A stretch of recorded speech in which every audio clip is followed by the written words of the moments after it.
कैसे हैं आप सभी। आशा करता हूं आप सभी स्वस्थ मस्त जबरदस्त होंगे। और आज एक बहुत महत्वपूर्ण टॉपिक हम डिस्कस करेंगे, भारत के प्रमुख बंदरगाह। ये छोटा सा टॉपिक एग्जाम में एक प्रश्न लगभग यूपी के एग्जाम्स में देकर जाता है, तो बंदरगाह से प्रश्न आपका बन जाता है, उसे इस वीडियो के बाद आप गलत करके नहीं आओगे। अगर मैं बात करूं प्यारे बच्चों, भारत में बहुत सारे बंदरगाह हैं। बहुत सारों की बात करूं तो उसमें से 13 बड़े बंदरगाह हैं और प्यारे बच्चों बाकी लगभग 200 आपके छोटे बंदरगाह भारत में हैं। ठीक है भाई, छोटे बंदरगाह हैं आपके लगभग 200। कुछ ऐसे हैं जो आपके अरब सागर से लगते हैं, अरब सागर मतलब हमारे पश्चिमी तट में, और कुछ ऐसे हैं जो बंगाल की खाड़ी पर स्थित हैं। तो जो अरब सागर से लगते हैं उसमें प्रमुख बंदरगाह एक आपका कांडला बंदरगाह आता है जो गुजरात का है बड़ा, एक मुंबई बंदरगाह है जो महाराष्ट्र में है, एक नाहवा सेवा बंदरगाह है जिसे जवाहरलाल नेहरू बंदरगाह कहते हैं, एक प्यारे बच्चों आपका मरमा गोवा बंदरगाह है गोवा के अंदर, मंगलौर बंदरगाह कर्नाटक का, और कोचीन बंदरगाह केरल का। अगर पूर्वी तट की बात करूं तो पूर्वी तट पर एक तमिलनाडु के अंदर तूतीकोरिन बंदरगाह, प्यारे बच्चों एन्नौर और चेन्नई बंदरगाह ये भी तमिलनाडु के हैं, विशाखापट्टनम आंध्र प्रदेश का है, पारादीप उड़ीसा का है, हल्दिया और कोलकाता बंदरगाह ये दोनों वेस्ट बंगाल में है, और एक बंदरगाह अंडमान निकोबार में स्थित है। इनके बारे में जो विशेषताएं हैं उनके ऊपर थोड़ा सा डिस्कस करते हैं।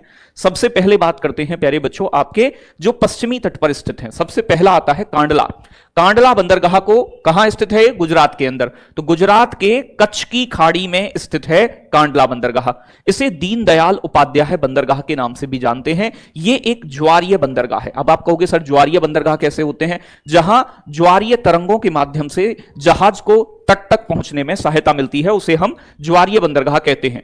स्वतंत्रता के बाद विकसित किया गया, जब कराची बंदरगाह बंटवारे के बाद भारत पाकिस्तान के पास पहुंच गया, तो इसे प्यारे बच्चों विकसित किया गया। यह पहला बंदरगाह बनता है हमारे देश का। ठीक है भाई, आगे बात करें, दूसरा आता है मुंबई बंदरगाह महाराष्ट्र में।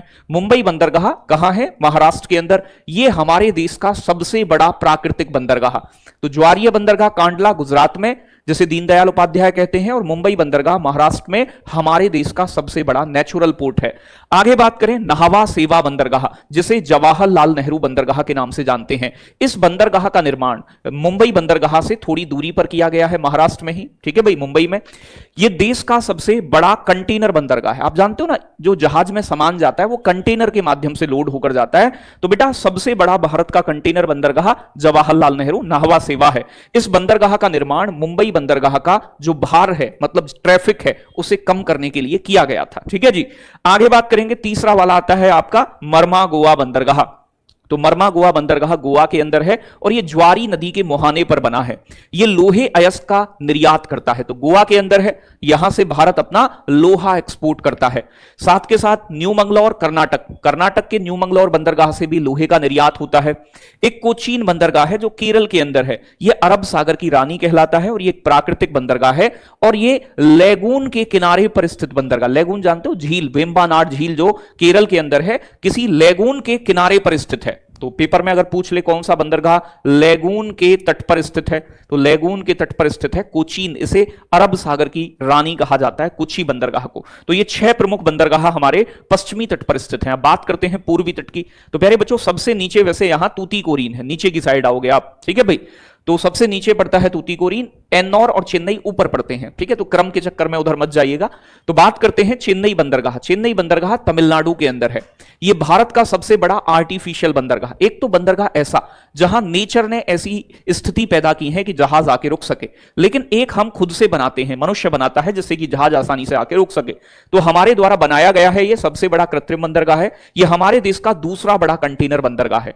एक प्यारे बच्चों आपका एन्नौर बंदरगाह है, यह भी तमिलनाडु में है, और एक तूतीकोरिन बंदरगाह, यह भी तमिलनाडु में है। इसका दूसरा नाम चिदंबरम बंदरगाह भी है, तो नया नाम इसका चिदंबरम बंदरगाह भी कहते हैं। तो एन्नौर, तूतीकोरिन और प्यारे बच्चों चेन्नई बंदरगाह तमिलनाडु में। चेन्नई सबसे बड़ा कृत्रिम बंदरगाह है।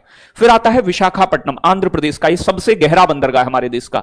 विशाखापट्टनम आंध्र प्रदेश में, यह एक प्राकृतिक बंदरगाह है। यह सबसे गहरा और सुरक्षित बंदरगाह माना जाता है। फिर बंदरगाह आता है पारादीप बंदरगाह, जो कि उड़ीसा राज्य के अंदर स्थित है। एक बेटा आपका हल्दिया बंदरगाह है, हल्दिया पश्चिम बंगाल में है, वेस्ट बंगाल में। तो हल्दिया कहां पर है? वेस्ट बंगाल में। एक आपका कोलकाता बंदरगाह है जो कि वेस्ट बंगाल के अंदर स्थित है। कोलकाता हुगली नदी के मुहाने पर, तो किसी नदी के मुहाने पर या किसी नदी के तट पर स्थित बंदरगाह कोलकाता है। इसका नाम श्यामा प्रसाद मुखर्जी के नाम पर रखा गया है। कोलकाता बंदरगाह का इसे श्यामा प्रसाद मुखर्जी बंदरगाह के नाम से भी जानते हैं। साथ के साथ एक बंदरगाह पोर्ट ब्लेयर में स्थित है, जिसका जो दक्षिणी अंडमान द्वीप पर है, इसका नया नाम पोर्ट ब्लेयर का श्री विजयपुरम कर दिया है। तो पोर्ट ब्लेयर बंदरगाह दक्षिणी अंडमान द्वीप पर स्थित है, जिसका नया नाम अब पोर्ट ब्लेयर का श्री विजयपुरम रख दिया गया है। तो पोर्ट ब्लेयर में भी एक बड़ा बंदरगाह स्थित है। तो आज हमने 13 बड़े बंदरगाहों के बारे में जाना है। पेपर में प्रश्न पूछे, ज्वारीय बंदरगाह कांडला गुजरात में, मुंबई देश का सबसे बड़ा प्राकृतिक बंदरगाह, नाहवा सेवा बंदरगाह देश का सबसे बड़ा प्यारे बच्चों कंटेनर बंदरगाह, मरमा गोवा गोवा के अंदर जहां से लोहा प्यारे बच्चों निर्यात करते हैं, ये मंगलौर कर्नाटक के अंदर है, कोचीन केरल में स्थित है, और मरमा गोवा जो है ज्वारी नदी के मुहाने पर और ये लैगून के किनारे पर स्थित है। तूतीकोरिन, चेन्नई और एन्नौर ये आपके तमिलनाडु में है। चेन्नई हमारे देश का सबसे बड़ा आर्टिफिशियल बंदरगाह है। विशाखापट्टनम सबसे गहरा और सुरक्षित बंदरगाह है। पारादीप उड़ीसा में है। हल्दिया वेस्ट बंगाल में। कोलकाता प्यारे बच्चों हुगली नदी के तट पर स्थित है। और आपका एक पोर्ट ब्लेयर जो कि अंडमान निकोबार के अंतर्गत आता है। तो उम्मीद है कि भारत के 13